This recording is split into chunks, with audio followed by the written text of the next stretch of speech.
болду. Казакылары бүгүнкү стабилдүүлүктү болду. Бүгүнкү кыргыз мамлекеттин кызыкчылыгын колдой.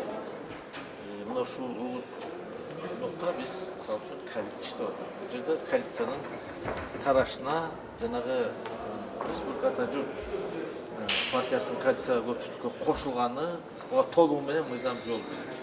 Эч карама-каршылык жок. Анан эми албетте бүгүнкү күндө күчтөр бар. Бул коалицияны ыдыраталы, кайта шайлоо кылыш керек, дүрбөлөң кылыш керек. Анан эми бүгүн мыйзам чыгаруу бийлик бу дагы негизи мындайча айтканда эң стабилизирующий. Биз бир адамдан турбайбыз, биз 120 адамдан турабыз. Биз бүт чечимдер коллегиально добушка салып чечебиз. Ошон үчүн бул күндө мамлекеттин бирден бир стабилдүүлүгүн сактаган бул ушул мыйзам чыгаруу палатасы. Анан биз сол коло турган болсок, анда жакшы болбой калат жалпысынан. Анан эми бүгүн баары эле баягы мындай жарыны фактыларды эле музыкчылык эле ала качып эле мамлекет дегендин фундаментин уратпаш керек. Бул жерде мамлекеттин фундаментин урата турган болсок, бул жерде эмне болот? Анан кийин ар бир саясатчынын өзүнүн көздөгөн маселеси бар да.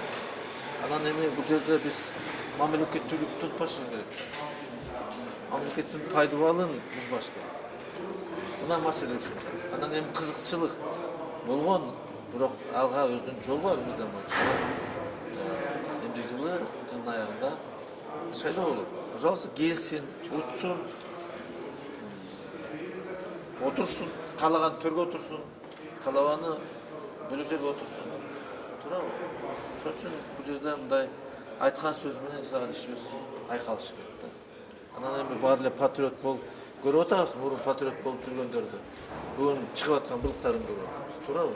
Ошон үчүн мындай нерседе мындай прагматизм болуш керек. Чын мындай алыска карашыбыз керек. Мындай мурунтан алысыраак көрүшүш керек да ачык. Анан эми мындай сиюминутный убактылуу бир кандай кызыкчылык менен биз жеңил баа болушубуз керек. Өзгөчө парламент жана парламенттин мүчөлөрү.